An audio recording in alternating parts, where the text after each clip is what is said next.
This is Connect streaming software to go live on Instagram. Gotta love Instagram, man. Oh yeah. All right, here we go. We live on Instagram in three, two, one. Okay, we are live.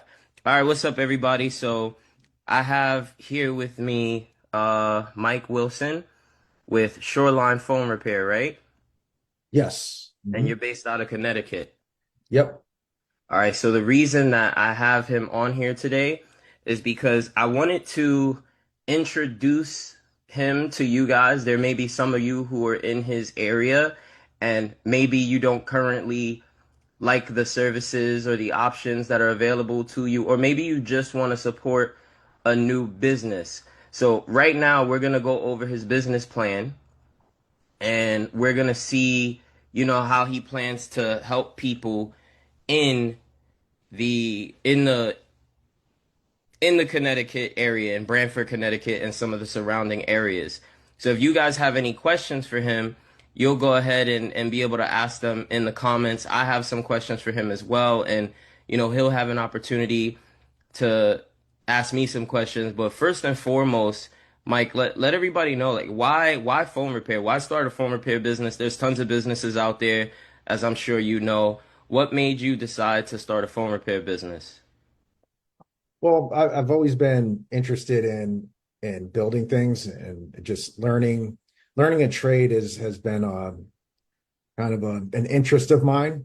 Yep. I've done things at an early age, like with woodworking, and also actually built a computer many years ago. And I found the process to be very, uh, I guess, motivating, or Yeah. uh, for lack of a better term.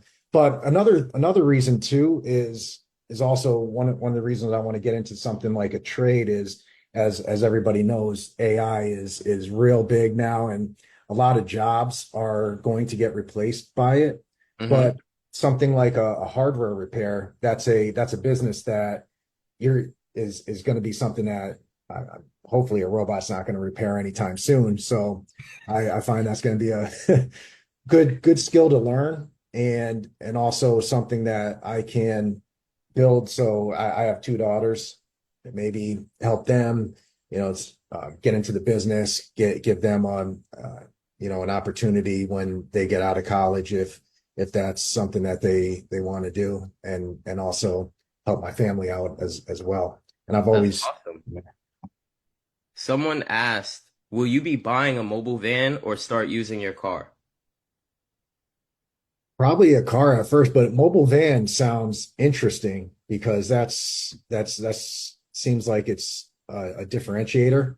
I see a lot of places that have the brick and mortar stores, but to be able to have a van to go to say a small business or some company and get their phone, repair it on the spot, if that's possible, and give it back, I think that'll be a valuable service. Do you know why people do the mobile van Me, outside of everything that you just said? I probably convenience. I would say So that's in addition to that, it gives them it's kind of like a shop on wheels. So with the mobile van, it has outlets in the car that can handle powerful machinery like a back glass laser. So if you have a mobile van, you can carry around micro soldering equipment, laser equipment. Think about out of a car, anything that would require you to do a pickup and later drop off. If you have a mobile van, you could just park in their driveway and do everything right there. People do HDMI hot swaps in their mobile vans. That's a very popular service for gaming console repair. And it's also I'm not going to call it easy, but it is one of the more simpler repairs that you can learn. And there's a higher margin on it as well. oh And I mean, wow. once you get good at it, there's guys knocking those things out in 15 minutes, but because there's such high demand, there's also a bigger return. The parts don't cost much money, but it's the skill that matters because there are a lot of people who mess that up. So you get good at it. That's just one of those things to think about with a mobile van. Yeah, I like that. That's great. Yeah. So let me take a look at the business plan. I had it open in school. Okay. So you've already done your research on the financial projections. You have a plan to do 500 repairs in your first year, and you plan to do that through testimonials and referrals. So I wanted to ask, what's your stance on marketing? Do you have any experience running advertisements using social media? Have you ever done that before for previous work or maybe other businesses that you've done before? Yes, actually, my day job, I am a marketing operations manager. Oh, So I've been doing this nice. for many years. Build a website developer. So, I build websites primarily on WordPress, but also got into coding on different platforms. So I have, hopefully that gives me an That advantage definitely there. gives you a leg up, man. Being Yeah. able to, so it's funny that you say that because web design is one of the biggest problems for a lot of entrepreneurs. They just can't seem to figure it out. They go on these, you know how they have the plug and play websites where it's just you Yes. click a few, Yeah. few buttons and you're led to believe that it's as easy as that, but it's not. If you No, don't know how to code or you don't have a coder or a web developer, there are certain things that you can't do. You can't get the aesthetic to look a certain way. You can't get the buttons to function a certain way. You might write the text and they might have limited options as far as spacing goes. So things might be too centered or too wide. And that's where you need a professional to come in. So it's great that you know how to do that yourself. What I always tell people is it's important to use your background and your expertise and apply it to the business. Don't go into the business and just forget everything that you've learned or all the skills that you've acquired through your life. Always use what you already know and use it to give you a competitive advantage over your competitors because that's what makes you unique. Your life experiences and your work experiences are what give you a unique competitive advantage outside of everything else. You can spend hours writing a business plan, but if you don't know how to use your unique skill set outside of the trade, inside of the trade, then you're gonna lose because I guarantee you your competitors are doing that in some way. But again, what no. makes you different is that you're you. Awesome. Yeah. Yeah. And So as let's far as advertising too, I've done some in the past with affiliate marketing. okay. Have you Uh, ever run paid ads yes, with this Facebook? with Google Ads. Okay, This was Google ads. before they started banning clickbank, hop links, and Yes. things like that. So I've spent, I would say, I know it's small for some. I guess it's all relative, but Yeah. around 10,000 on ads at a certain point, but actually made money, uh, Good. made a Good. profit. Very good. So yeah. So one thing I will say for you about Google Ads is it's a little interesting in the phone repair industry, and I'm sure you learned about this while you were building out your business plan, but it used to be you could run an ad and say, "Hey, we repair phones." But now Google has restricted that. There's a lot of back and forth in the right to repair industry to see what will and will what will not be approved. But as of right now, you can still run phone repair ads, but you just can't on Google only. You just can't explicitly state, "Hey, we'll repair your phones." So there are ways around that, and we can talk about that later when you start running ads. But I did want to let you know that just in case you got excited and started running an ad today, you probably don't want to do that because there's some Oh, things that you yeah. need to know about running ads on Google. You're good to make an ad on Facebook or any other platform, but Google, their rules around running ads for phone repair are a bit stricter. And so there are certain policies that you have to follow if you want to launch a phone repair ad. And can I ask a Yeah. question? Yeah. Are there, in terms of phone repair, what are the best platforms that you find? Is it video now or like YouTube ads, things like that?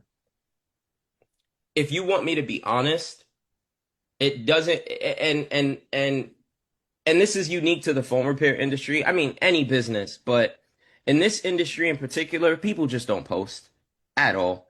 So it doesn't matter where you post. If you can find a platform that you feel comfortable posting on consistently, your customers will find you because Okay. that's all I do. Like you probably found me because I just post more than everybody else. Yeah. I'm very consistent. I'm very consistent.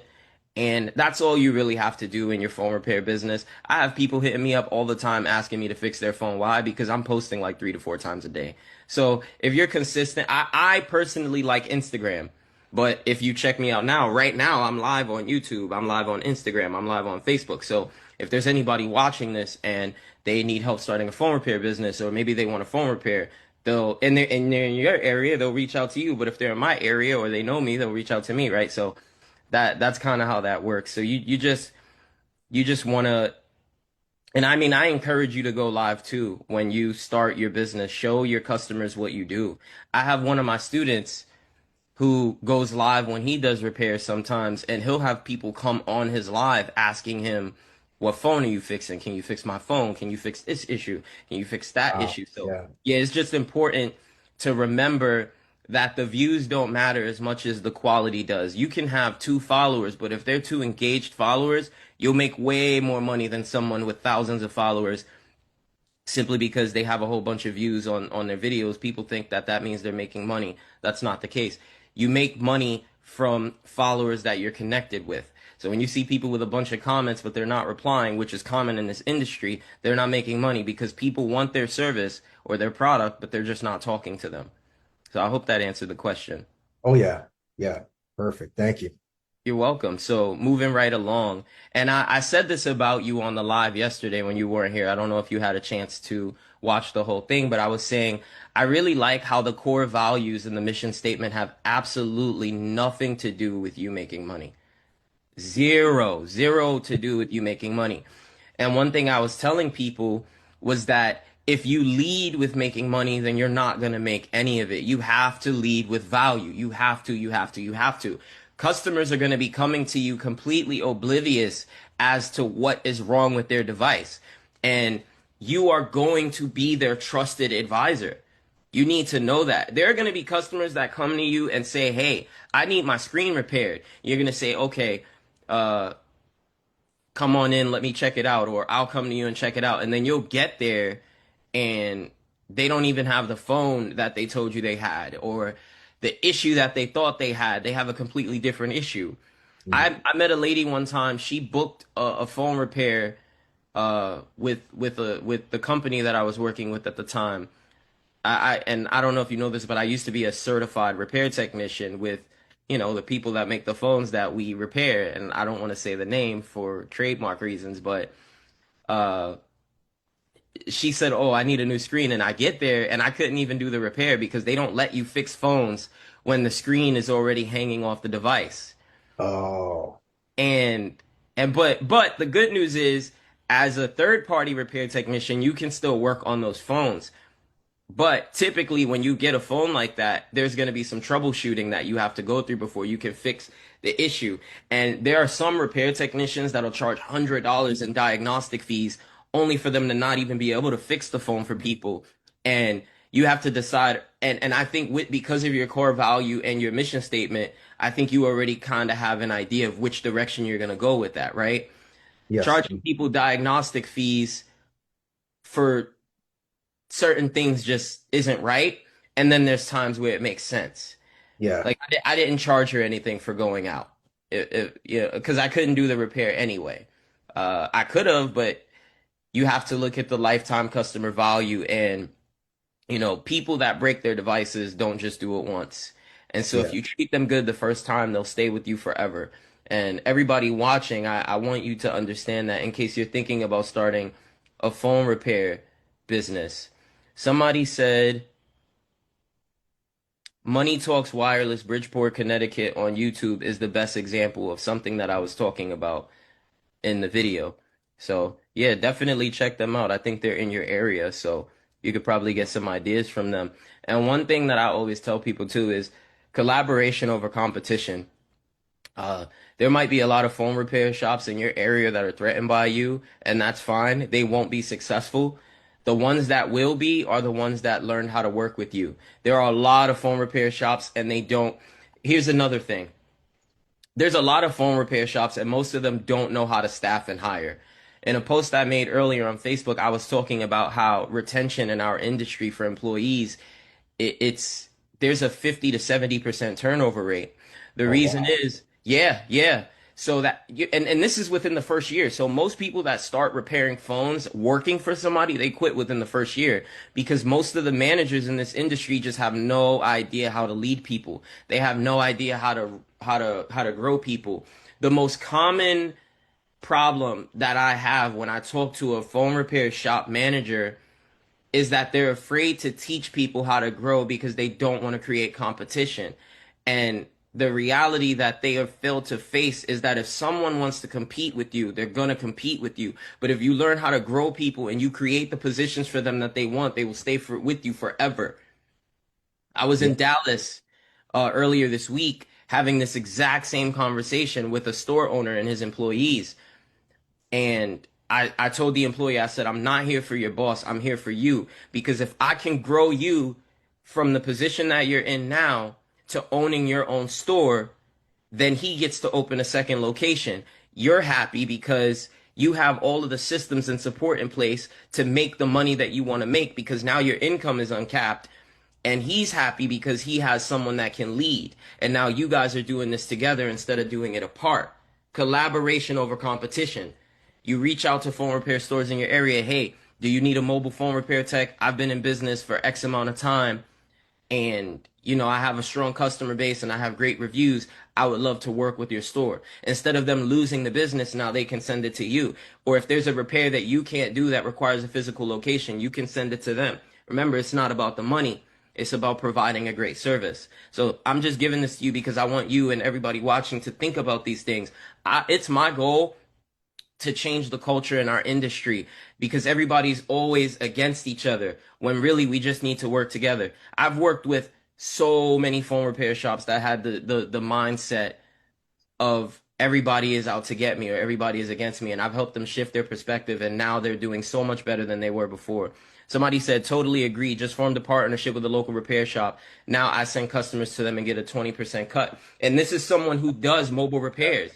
This is One Fix Mobile Connecticut. He's in your area. And he does very, very well. I've known him for years. So I'm glad that he's on the live. Um, I've been Great talking. information. That's awesome. Yeah. So now your product offerings, you're going to start with screen replacements, battery replacements, charging port replacements, diagnostic checks. Why are you starting with those repairs? I'm those are I'm expecting those are the ones that are the most basic or the You're initial ones absolutely correct. to learn And the before funny getting thing in. about that is they're also some of the most common repairs. I Yeah. would like to add rear camera replacements and uh rear camera replacements and what else? You said battery, charger port, rear camera and loudspeaker. Oh, And if yes. someone is having an audio issue where people can't hear them, most times changing the charger port will also resolve that. I'm not sure if you knew that. The microphone on the iPhone is connected to the charger port. Now there are times where it's board damage related, but more often than not, it is the charger port. Wow. Okay. Maybe they got in a backlash repair and the person that did the repair cut the cable that connects the microphone to the port, and so the phone will start boot looping. And that's where being able to read panic logs comes in, and that's just something that you'll learn with the training. You're gonna get access to the training. You'll have 2 weeks to finish it. I know you said that you had it before and you didn't get an opportunity to, but now there's a time limit on it. All It right. it it's not gonna cost you anything, so the cost is finishing it on time. That's all. Just kind of like the 7 day Yeah. challenge, right? All right. And then you said you want to scale into iPad and Android repairs and laptop repairs. One thing I'll say about iPad repairs is that they're a little different from the iPhones because they're a little more delicate, and a lot of them they're actually connectors on some models where you could just take off the glass by removing a cable and putting a new glass on and connect it. So it's pretty cool, but that's what also makes it harder. A lot of people, when they first learn iPad repairs, they have a big problem where they cut the connector for the main screen. Oh, Android repairs are very different because a lot of them require you to basically swap the housing. The screen is connected to the housing. You have to put the new screen on and take everything out of the old housing and put it on to the new one. I've done a few. Uh, But the more you do, the easier it gets. And then laptop repairs are probably some of my favorite. My baby, when he was, I think he was 2, I had a really expensive MacBook, and he took the edge and he was teething and he just bit down really hard and he broke the whole screen. I didn't have Apple Care at the time, so I bought a screen off eBay, and I just figured out how to fix it myself, because it's just once you do enough repairs, and I tell people this all the time, you can pretty much teach yourself how to fix any device. Mhm. Look, if I wanted to, I could build my own computer. I've gone on to I mounted all the TVs in my house. All of them, every single one. I didn't pay anybody to do it. I mounted all of them. I went online, I did some light research, what's required, and I mounted all the TVs. So I wanted to let you know that this skill set is transferable, and the better you get at this, the better you'll start to get at other things. I've gone on to build, I never used to be super handy, but I build things around the house. I put tables together, dining room sets, couches. We put together a surround sound system. Just all these things that used to seem intimidating now become easy. It just becomes so easy, if that makes sense. Oh yeah, yeah. Yeah, and it's a lot of fun. So I see that you've gone over the pricing model, which I think is good. So you've done your research, you've looked at competitor pricing, so that's good. You've looked up your target market. You're gonna be speaking mostly to budget conscious parents, college students, local professionals, and small business owners. And I think that's great that you're taking that approach. This is a service that you can offer to schools, right? A lot of people think on it on a very small scale, but I like that you talked about businesses. You can go to schools, you can go to, real estate agents or firms, brokerages, just to give you some ideas. Think about any company that has multiple employees, and they might be providing devices for them on a pretty regular basis. And you don't just have to look at it from the perspective of, hey, I'm going to repair them. Sometimes the companies don't want to repair the devices. Sometimes they just want to get rid of them. So you can buy the devices from them. And you can do what I like to call a fix and flip, where you get it for a low price because of the condition it's in. You add your skill to it, and in exchange for that, you're able to sell it and make a come up because you have the skills to fix it. Make Oh, sense? that's great. Yeah, yeah. Yeah. And I have students that's all they do. They don't even do consumer repairs anymore. In fact, I stopped doing it a while ago just to focus on fix and flips, where I'm just buying devices online at auctions or from local businesses to be able to make a living. And these you sell on the marketplaces like Facebook Marketplace, eBay, Yes. and things like that. Yes. Nice. Yes. Yep. And it's an art, right? It takes some time to get used to it, but I mean, once you do, sky's the limit. So we are on your competitor analysis. You've looked at your strengths. Your strength is that you have lower overhead. Yes. Yes, right? A lot of people think, oh, well, I don't have a store. This is and that is a problem. Well, one big advantage for you is that you don't have a store because you have lower overhead, Mhm. meaning that you can be a lot more competitive with your pricing, Yes. right? A Yep. lot of shop owners have to charge more because they got to pay rent. You if you own your car, you just got to pay insurance. It's like you can charge much less to get your brand out there, and then once you do, you can raise your prices. You realize that a weakness is that you lack brand recognition, but that's one of the reasons we're on this call is to help give you some exposure, get you some reviews, get you a track record, if that makes sense. You'll get Yeah. testimonials, and you can do introductory discount pricing. So I liked how you put that in there. You talked about how you're going to do social media marketing, and we already talked about that earlier. You already did your post on your personal page, right? So I'm Yeah. pretty sure you probably already had some friends and family reach out to you. I actually have I would say 6 iPhones right now and What? So they just two, gave them to you? two iPads. Yeah, and I have See? some more that I have to collect. So I just So want to talk about that real quick. So I have a school community. It anybody can join, and when you get in, one of the first challenges that you have to do is announce your business. I think that's like day one. And so Yeah. when Mike got in, the first thing he did, copy and paste the post, shared it on his feed, and if you heard him, friends and family, because they want to support, they just gave him 6 devices for him to practice on. Yeah. How amazing is that? All you got to do is ask, right? And most people, they're like, oh, how am I going to get started? Where am I going to get the training materials? Well, you're a brand new business. A lot of the time, your friends and family, because this is a cool skill to learn, they'll want to see you win. Even if it's Yeah. only 6 people out of the thousands of friends that you have on Facebook, that's way more than enough. When I got started, I only had one device and I didn't ask anybody to give me anything to practice on. So I had to fix the same device 30 times. My mentor had me fix the device 30 times before I ever went out and did my first repair because I only had one phone. So you already, you're starting off with iPads and phones so you can just go online and, have a blast with it, honestly. And I think that's so cool. Usually somebody will have like their old iPhone 6 or whatever in their drawer or Yep. pile. And so that's what happened. A Yep. couple contacted me and said, "Hey, yeah, I got these. I'm not doing anything with them." Exactly. Somebody said, glad to know you're right here in Brantford, Connecticut. What is your social handle so we can follow you? It is Shoreline phone repair, and I have that on Instagram and Facebook right now. Okay, so Shoreline phone repair. Yeah, all Okay, together, no underscores or okay, dashes. okay. So Shoreline for see, I told you, didn't I tell you? Come on the live.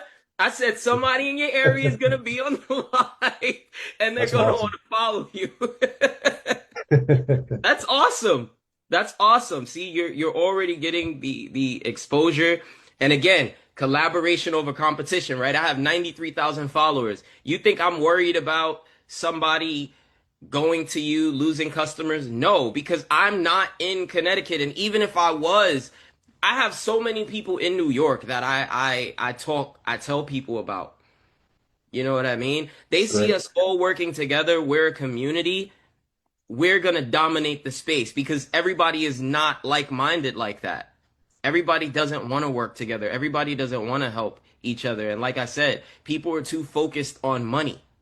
Yeah, yeah, Way too focused on money. You got to focus on the customer. Uh, it's so definitely sales true. Yeah. sales methodology, we went over that already. Sales channels, so you're gonna do phone, email, DMs, and you know how to build websites, so I'm pretty sure you have a good idea already of how you're gonna do the automations and stuff like that. Mhm. Um, and then the last thing that you're gonna do is look over the other legal considerations like insurance, licenses, and permits, which is good because it does vary by state to state. Some states might require you to have insurance or certain licenses or permits. I know for me in New York, I had to get a resale certificate in order to be able to purchase parts tax free. That's why I have you guys get an EIN and make an LLC because a lot of the companies that you're going to be getting parts from, if you don't have this stuff, they either A, won't sell to you, or B, they're going to charge you tax on all your parts. And it Yes. doesn't make sense to have you pay tax when you just don't have to because all you need is an EIN and an LLC, or some of them will just accept an EIN and they'll make the resale certificate for you. A lot of them have an online portal where you click a few buttons and they just help you generate it right there. And it's like a blanket certificate that you can just use for their site. So it's really cool, you Yeah, know? for um, a construction supply company. They're doing their e-commerce site. Same thing. We Mhm. all we required is, hey, you have a resale doc, get a resale doc, and we waive the tax. So Exactly. yeah, So you're already very familiar with that. And this goes back to applying your existing knowledge to a new industry or whatever you do in life. So you've already gone over the equipment that you need. You want to get business cards, light digital ads, which is what we talked about. Um, I can give you some resources to get all of that going, or if you want my help, we could talk about that as well. You went over your forecast, so you know what you're gonna get per for each gig that you do, and you have projections for the first year, which is amazing. And you're gonna self fund, so that all sounds good to me. You did your SWOT, uh, which is great. your one of your strengths is that you have low startup, lean operations, personalized local service. Weakness, we've already gone over this new business, but you're gonna kind of handicap yourself with the skills that you have, and which just means you're gonna give yourself a competitive advantage.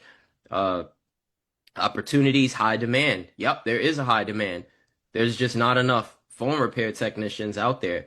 And then the threats, establish local competitors, and you've named them, and you're 100% correct. National chains offering repair services at scale. Fluctuations in part costs or availability, like we saw at the beginning of the year, due to some, stuff that All I'm not going to talk repairs. about on. Yeah. Yeah. Part costs, it was very challenging to import because of some stuff that was going on. And so yeah, I think that pretty much covers it. I wanted to open the floor for Q&A, and if you had any questions, I wanted to give you an opportunity to ask them. We are going to do an implementation call probably sometime over the weekend, if not tomorrow. But before we close out, I just wanted to see if you had any closing thoughts or final comments you wanted to make. Yeah, let's see. So let me get to my questions over here. Oh, you made the questions. That's good. Yeah, how to come prepared. So,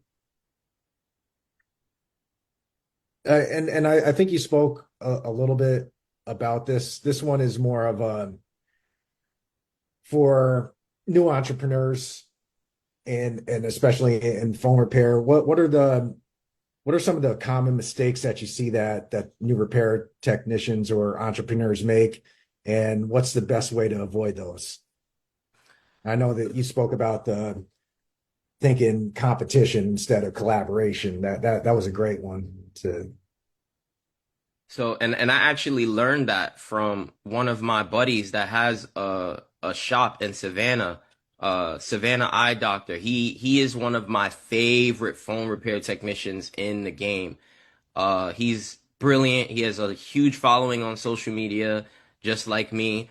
And we talk all the time. I'm actually going to do a podcast with him, and he always says collaboration over competition. Too many phone repair shops are too busy fighting over customers that they both lose the customer. So you need to work together. But so outside of that being the biggest mistake, I would have to say that most repair shops just, or most repair techs get started with no business plan at all. There's just no plan. Myself included, they get started. They say, I want to fix phones. And so they go on YouTube. They fix phones. They get a little bit of change. They open up a store. They hire some employees, but they don't have the skills. They don't have the knowledge. They don't have anything besides the ability to fix phones. So I would say the biggest mistake that they make is not either A, expanding their knowledge and abilities, or beyond phone repair. This is key. Beyond phone repair. Or B, getting someone involved in the business that knows how. Oh, I okay. told you guys that I was in Dallas the other day. One of the problems, and when I was out there, I was looking at the way that the owner was doing interviews. And I said, man, respectfully, you have no idea how to interview people. Some of the things that you're asking in these interviews are not even okay to ask. Like you can't say that to people. Or Yeah. and he's like, well, he had a bunch of employees and they stopped working with him, and so I said, well, uh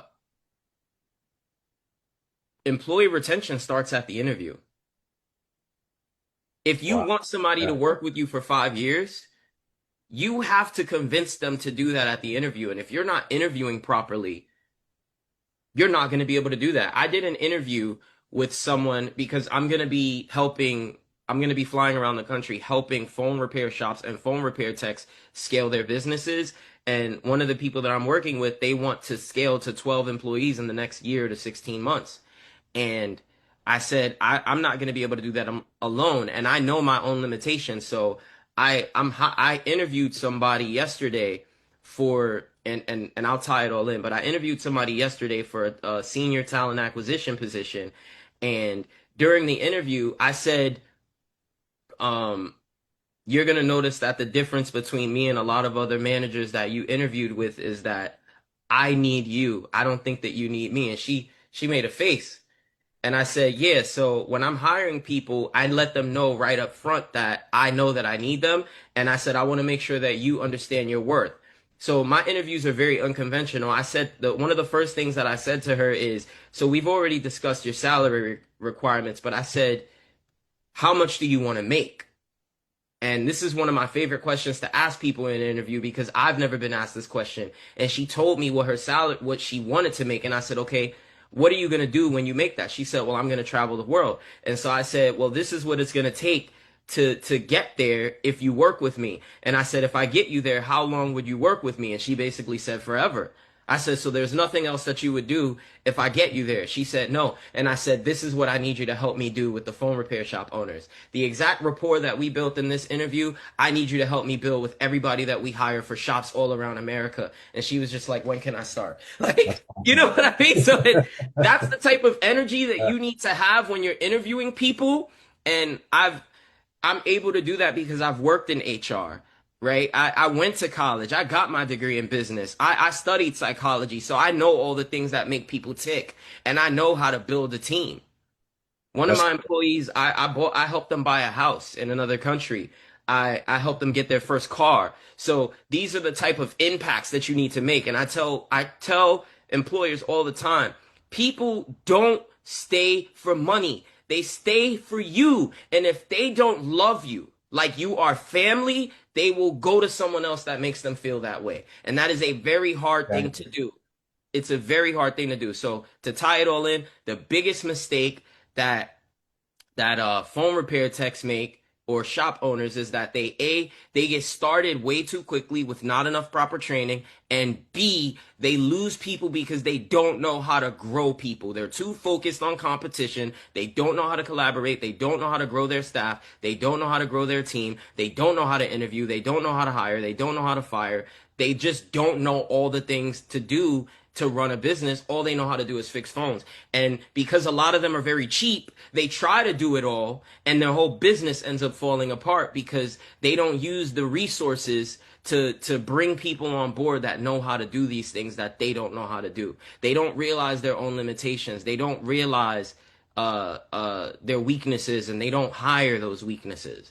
That's what I do, right? I could have said, hey, I'm gonna go around and I'm gonna do all this hiring alone because it's more money for me. But instead, what was the first thing that I thought? I said, how can I impact someone's life with this new venture, right? How can I put something in somebody else's pocket by doing what I'm doing? Yes, I can go around and I can hire 12 employees alone, but what if I impact somebody else's life and give them the ability to now help me with this?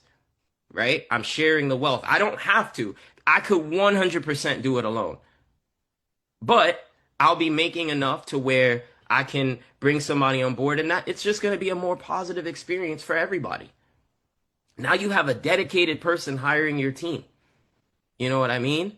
yeah. And and so yeah, I didn't mean to go off the way that I did, but I am extremely passionate about the question that you asked me. You asked me, what's the mistake that new entrepreneurs make, and I feel like that's such a broad question, but it's also a great one, and so that's just my perspective on it.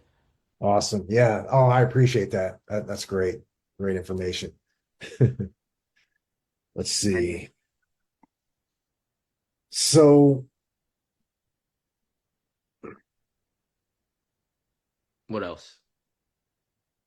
I mean, I did have questions about moving from like which I think about how I should think about starting from moving from home base to a storefront. But I liked in the beginning how I didn't realize the potential with the mobile setup, and that's that seems more attractive to me than a storefront. So But the problem with mobile is that there unless you have the proper structure or you have a fleet of vehicles, which is a whole different business model, right? Where you have a whole bunch of mobile phone repair techs. There might be someone doing this already, And I'm sure there is, but there are not too many people doing the mobile fleet model, which is basically where instead of buying locations, when you're ready to expand, you buy another van or you buy another car. Yeah. And so that's a whole separate thing. And I'll kind of piggyback off of this while we're on the topic. So one thing you could do, and I was talking to somebody about this yesterday, you could buy another car, and when your other technician is not on a doing anything, you could rent the car out on Turo. So, Wow. um, don't get me started on other income streams because this is not all I do. But you could rent the car out on Turo, and you could use the second vehicle to advertise other businesses that, which is again something else. I don't want to distract you. I'm just giving you ideas. The Yeah, second yeah. thing that you could do is just get vans, and then you could have kind of like a come to you, done for you, everything, whatever you need service. It's a lot cheaper than getting a physical location, and there's a lot less overhead. There are pros and cons to that, though. I would always encourage people to kind of do a mixture of both, where you eventually scale to a physical location, because there are some customers that only want brick and mortar, but that's not a barrier to entry because you can scale to a certain level without any employees and without a physical location. I have a guy that does 150 repairs a month out of his car. He doesn't even run ads. Wow. Yes. Wow. Yeah. And That's he's amazing. and he's and he's happy with that right now. At some Yeah. point in the future that might change, right? Because let's say uh you grow a family and you want more time back and you don't want to be hustling every day. Well, that's when we talk about maybe expanding your fleet or bringing on a technician and having them do something and then you take a percentage, or maybe you open a physical location and you just kind of oversee the operations. So instead of working 55 hours a week, maybe you're working 30 or 25 or maybe even 4, because now you hired someone to do your duties and your business is generating enough to where you can take care of you and the person leading the operation. Nice. Make sense? Great. So you Yeah. should Yeah. definitely think about what your 12-month plan is, because I saw you had some revenue targets, but I don't know if you've really thought past that. Like, okay, what happens when I hit this target? Am I going to get a physical location? Am I going to do this? Am I going to do that? Right now, I'm actually helping one of my clients relocate to another location. And I was telling him, I don't want you to stay here forever. I want you to start looking at real estate and kind of using the McDonald's model where we're buying uh, real estate that's going to appreciate in value so that we can eventually use the equity to get another location or just Nice. sell the property, if that makes sense. So it gives you Yeah. Yeah. options. A lot of entrepreneurs, they just buy a space without any real logical reason behind it. Like, oh, I need a location. No, I want to teach people to start thinking about the value in the property that you're investing in beyond just phone repair. That way you're giving yourself a hedge against seasonality, right? Maybe you have a bad month for your business, but it's a good month for real estate. So your property might go up a decent amount in equity, and then it's like, oh, okay, this was a bad month for the business, but I chose a good location, so now I'm good. And a lot of entrepreneurs don't think about this, but I have experience in that industry, so I'm a little more grounded and well-rounded when it comes to stuff like that. I look at everything from a holistic picture, if that makes sense. Yeah. Yeah. That's great. Uh, that's awesome. No, I didn't even think of things like that. I mean, these are conversations that we need to have, right? When do you Yeah, want to of get your course. first location? How much is it going to cost? Should you lease? Should you do co-working spaces? Co-working spaces tend to be a little bit cheaper. They're a little bit smaller, but it's a great spot to start at because their contracts are not as demanding and there are smaller deposits required. Awesome. All right. Let's see what else. I hope I'm not going off on tangents too much. No, this is great. Stuff that I didn't even think of, and Good. the information's like super valuable now, and it's getting me excited about it. I guess I'll ask you one more if you have the time. Sure. It's this one's about certifications. It's probably covered in the material as well. Do you recommend certain ones? I won't name names, but the big one, of course, or if I could say Apple. the Yeah. Apple Yeah. stations. And also, I So don't Android has ones. Are those important or it depends on what you're trying to do. So, like the guy that I was telling you about that does his repairs out of his car, he doesn't have any certifications. In this industry, the only time you need certifications and things like that is when you're trying to expand a bit more and gain access to first party parts, if that makes sense. Mhm. Right? So for example, you don't need any certification to access the self-service repair marketplace, but you know the limit on there, I think it's only one part per order if I'm not mistaken. When you have certifications, I'm pretty sure you get access to discounted parts and you're able to order a larger quantity. But there's also restrictions placed on you. It's a trade-off, right? Yeah. You're no longer able to use certain parts when you do repairs, Oh, okay. if that makes sense. So Yeah. it's something to consider. There are certifications that don't place restrictions on you and they kind of just act as accolades, kind of like I show off my degree from college. You can show off, oh, well, I'm certified from this place, right? Yeah. Because it's a respected, well-known brand. Like one thing that I give people when they finish my class is I give them a certificate. So, you know, you could say, hey, listen, I finished the phone repair academy. And that matters to some places because, you know, some people know about my brand. And while it's not, you know, a huge institution, it still says something, if that Yeah. makes sense. Because I did have certifications with certain places. So there are things that I'm qualified to teach that other people or YouTube might not be able to for certain reasons. Great. Let's see.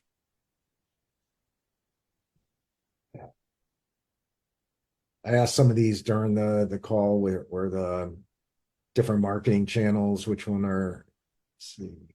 Yeah, you asked me about which ones are best. And I think for me, it's Instagram and Facebook. Perfect.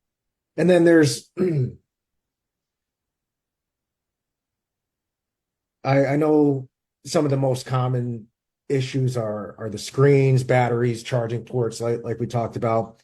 And then I did get some questions from a couple others. I guess there's like a slow phone, and I'm sure that's more of a software issue, space issue. Is that do you recommend a beginner focuses on that or just really the physical device itself and Software fixing? issues, you mean? Yeah. I mean, those are typically easier to fix, honestly, as long as you know what the problem is. So you mentioned, and this is actually something that a lot of people don't even catch, so I'm glad you mentioned it. If the device has too many, you know, if all the space is taken up, it makes it slow down. And that's as simple as you having them back it up, or maybe purchase iCloud Drive and or just delete some stuff. You know what I mean? You could help them organize their data. So I wouldn't say excuse me, I wouldn't say ignore it because it's definitely a great opportunity to explore. As you go through, you'll know what you're more comfortable with and what takes you longer, and you'll kind of figure out from a financial standpoint which ones you should focus on and which ones you should avoid. Like there are certain types of repairs that I won't even look at. If someone says, "Hey, my phone fell in the water and the screen fell off and the entire inside is brown," I'm not doing data recovery. I'm gonna refer them to someone. I don't do data recovery. It's not a skill that I have any interest in learning. The people that do that are in it for the love of the game, in my opinion. Yeah. You doing data recovery, you're in it for the love of the game. You're gonna eat, you know, you're gonna make a good living, but you're in it for the love of the game. It's very time consuming and sometimes you don't even get any results. Wow. Yeah. Yeah, so I'm not doing data recovery. So that's not software, that's hardware, but I'm just trying to give you an idea from the same perspective. If someone's phone is boot looping, there are quick steps that you can take to diagnose why, and sometimes you can fix it with software. Other times you have to do a hardware repair, and you gotta check different touch points. You have to figure out, am I too busy to where this is gonna waste my time, or do I have enough free time to where I could really give this a look? Because there's just faster things you can do. Awesome. Well, I appreciate you answering those Oh, questions of for me. course, of And of course, course, Mike. having me on here. Yeah. Yeah. this is huge. I was after driving yesterday, I opened up Instagram. I was like, oh, there's my business plan. That was quite a surprise. Yep. I had to go over it first because I needed to see if there was anything that I wanted you to change. But for the most part, you nailed it. The goal isn't to make it perfect, but it's to kind of give you your own guidebook to go by. And so what I'll close with is this. Make sure you guys go follow him, Shoreline Phone Repair. Where are you based out of again? I'm in Branford, Connecticut, so it's right outside, like 5 miles outside of New Haven. So the southern shoreline area from Branford to Old Saybrook and then New Haven. I don't mind traveling, so Okay, how far are yeah, you willing to travel? the whole state. The whole state? Okay. Yeah, that's Okay. but I guess to keep it simple, primarily focus on southern Connecticut, like Okay.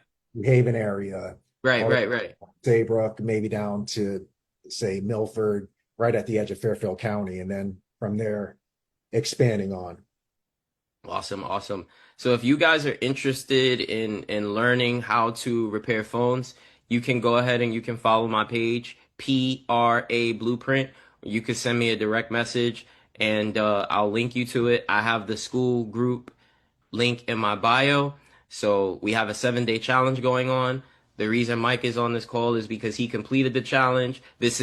I don't even think I told you this, but this was your day 7 assignment coming on this live and Oh, wow. introducing your brand. Yeah, this is the day 7 challenge. So if you guys make it all the way through, I'm going to do something similar with you. And, you'll have an opportunity to come on here, share your brand, introduce yourself to the people in your area. And, the goal is to just create successful repair technicians from the ground up. And again, to for clarity, I've had people get started in this business and I didn't even do any of this with them before. And they've been running their business without a plan. And so I'm trying to do it better this time and I'm trying to do it right this time. I want to get you guys started with the plan and with direction so that when you get to those points, you don't hit the ceiling and you know what to do and how to hit the next level. If you guys want to get started, and some of you like to read, I have a book on Amazon, The Complete Guide to Phone Repair. You can go grab a copy on Amazon. It's $20. You get access to my school group when you get the book as well, and I have some other free gifts for you guys when you get the book on Amazon. Again, it's The Complete Guide to Starting a Phone Repair Business. It's published on Amazon. It took me a while to write. I've been writing it for years, and I just got it published. So I'm excited about that. And I'm working on some other training programs for you guys. But if rather you're brand new, experienced, or you have a store and you're having trouble with scaling, you can reach out to me and I can help you do that. I've helped people acquire locations. I help people build employees, and I can help you put systems into your business that most repair shops lack. So if you need help, feel free to reach out to me directly, and I would love to help you take your business to the next level. Yeah, so if you guys have any questions, reach out. Mike, thank you for taking the time out of your day to be on this video, and we'll talk Thanks, soon. so. All right. Take Okay? care. Peace. All right.